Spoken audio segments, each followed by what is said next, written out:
We're all really looking forward to Vivid Sydney, the 10th anniversary of Vivid, kicking off this weekend, this Friday night at 6 o'clock. The harbour will light up and all of the other installations across Sydney. It'll be our biggest, our best, our brightest Vivid yet, with lots of new inclusions this year. But today the message is very clear that for those 2.3 million people that will come out this year to enjoy Vivid, I'd encourage them to do so.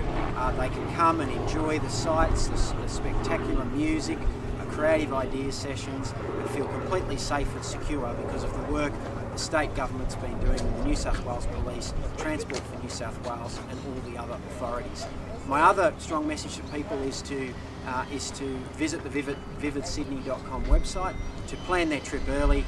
If possible, leave their car at home and catch some of the extra train and bus services to get people in and out of the city and the other installations for Vivid very safely and very quickly.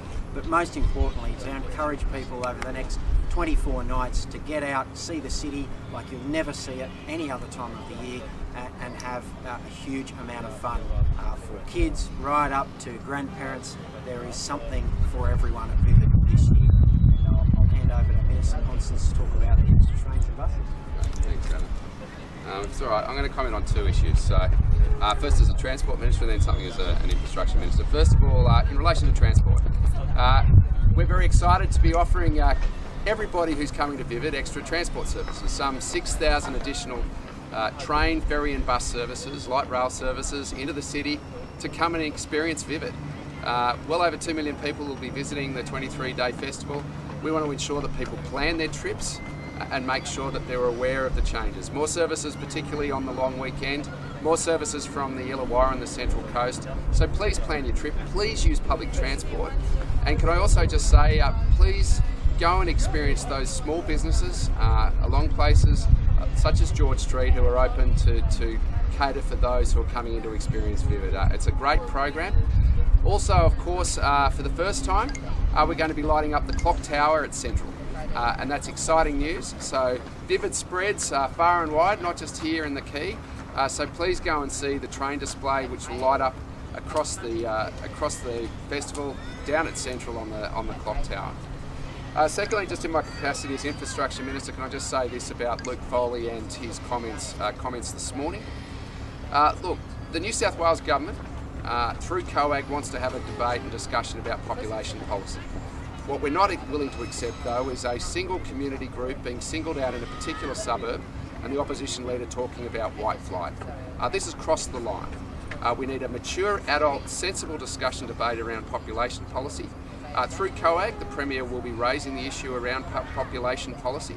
But I would make the observation in terms of Labor, you had 16 years to grow infrastructure to cater for population growth, and all you did was cancel projects. And for Luke Foley to talk about Western Sydney when he's opposed to South West Metro, West Connects, Western Harbour Tunnel and a myriad of other projects in Western Sydney, we would say to him, back the infrastructure program and don't play silly, dangerous, divisive politics. So he's crossed the line today. We want a mature adult discussion on population policy. The appropriate forum for that, led by the Premier of New South Wales, will be COAG, and not what he has done today in terms of crossing the line with immature politics.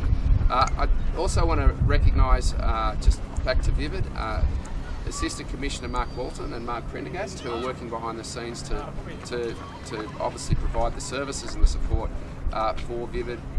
And I don't know whether Mark or Mark want to add to what's been said, but maybe questions to Adam or myself.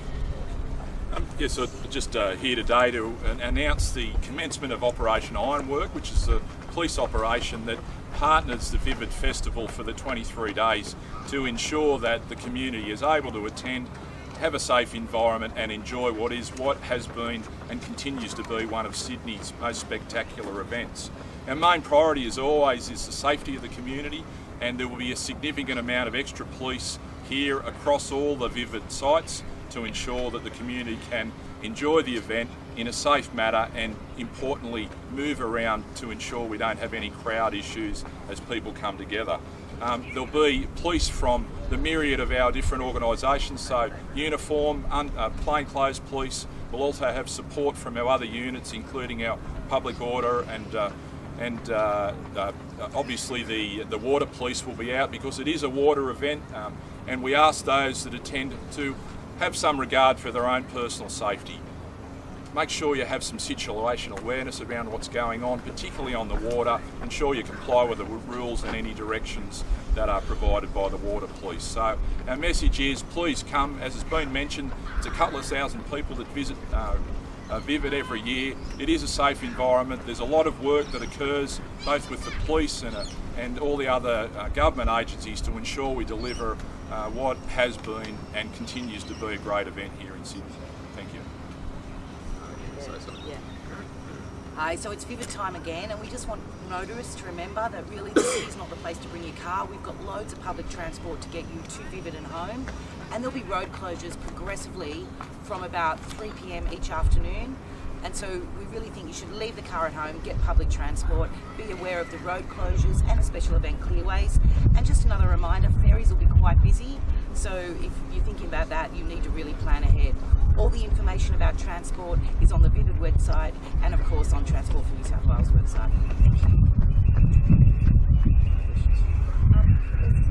How does this year's police operation compare to previous years? There are a few additional police shifts, but we're in the order of 2,000 additional police shifts across those 23 days. So we're very mature and practiced in the way that we operate during Vivid and all our events here in the Sydney CBD. It really is largely business as usual with all those extra police that come in to provide the extra capacity for these special events. Previous years you've had the sniffer dogs out. Is that when we're going to see them? Yeah, look, we randomly deploy our dogs for multiple purposes. That will continue with this event. We are managing crowded places, so we're very conscious of ensuring those crowded places are sanitised to start with, and there's sufficient police there to look after the people that are in those crowded places. Are there any vehicle mitigation strategies in place this year? Yeah, certainly. So being able to manage traffic and the interface with crowds is something that again has matured significantly over the last few years. There will be significant road closures, and they are certainly available to the public off the Vivid website. Those road closures fluctuate depending on what we anticipate the crowds are. So on our weekends, our long weekend, they're our big event periods. Our traffic management extends quite significantly out from those event areas. That includes police on point duty, it's barriers, it is some concrete barriers, but it's also some vehicles. So it's a mix of options that we use to prevent traffic and crowds coming together to keep everyone safe. So we're looking at an increased terrorists? No, there's no change in the national threat assessment of probable. Minister, 6,000 extra public transport services, you said.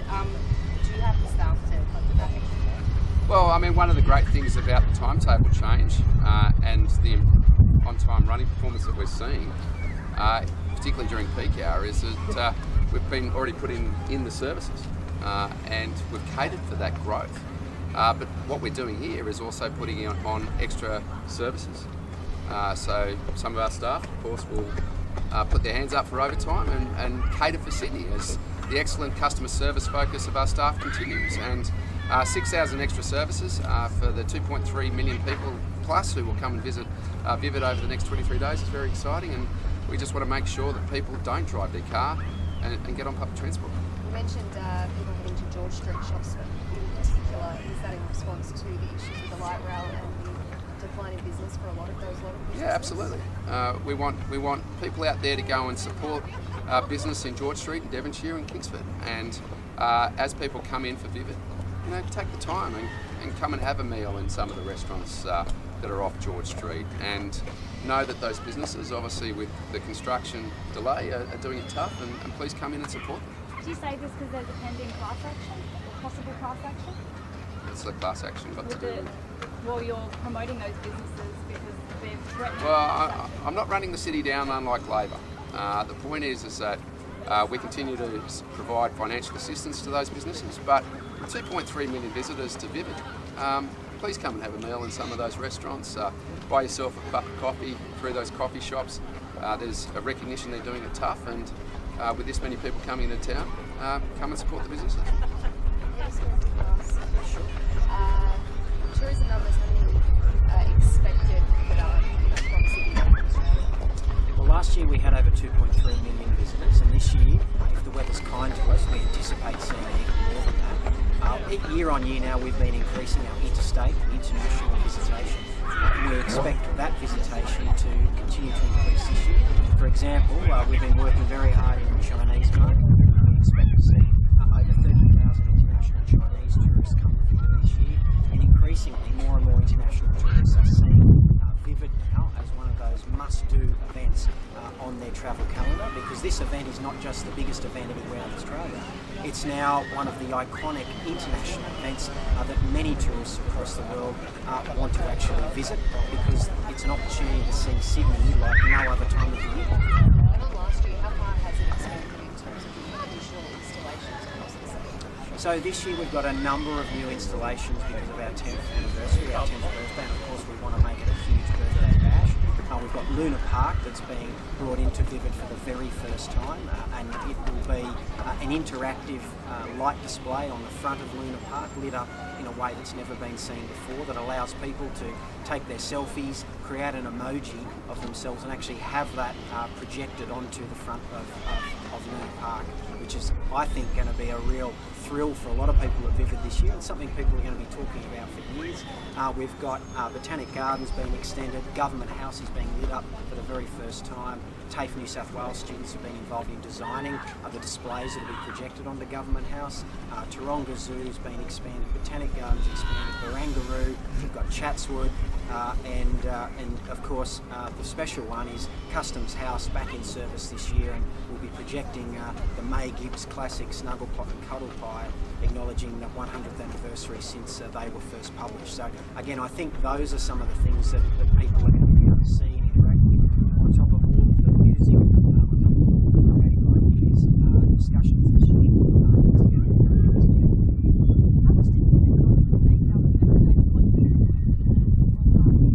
Well, last year, all of those 2.3 million visitors spent nearly $150 million while they were staying here in Sydney, and many of those people actually spent a lot of that money out in regional New South Wales, because we're trying to use Vivid as an opportunity to attract interstate and international visitors who come and enjoy the city, but also while you're here, take an opportunity to go out of Sydney and see some of those parts of the state. So for a relatively modest investment by government, we have a return of $150 million.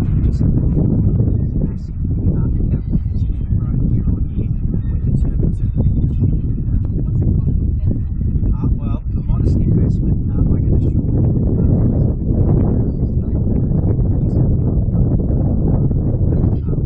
what we inject, the return on investment is easily 4 or 5-fold to the New South Wales economy. That's why it's an event that we go to.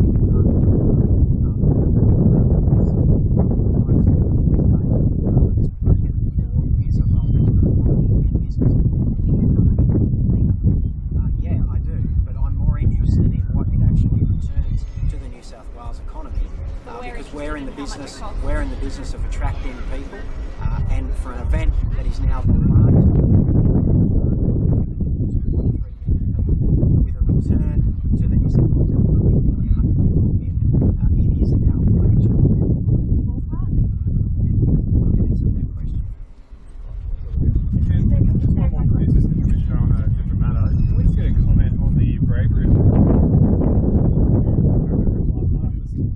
So whilst Parramatta isn't in my area, I think it's a typical example of the bravery, selfless actions of police in protecting the community. They followed that car into the water, having some concern that someone may be in it, put their own safety aside and ensured that no one was in the car. So it's just a day-to-day example that we see of our police out there putting themselves in front of the interests of the community. What would your message be to the alleged thief who dumped the car in the river, given the actions of your officers and the risks they put themselves in? Well, I think our track record is quite clear that these people get caught. So the sooner they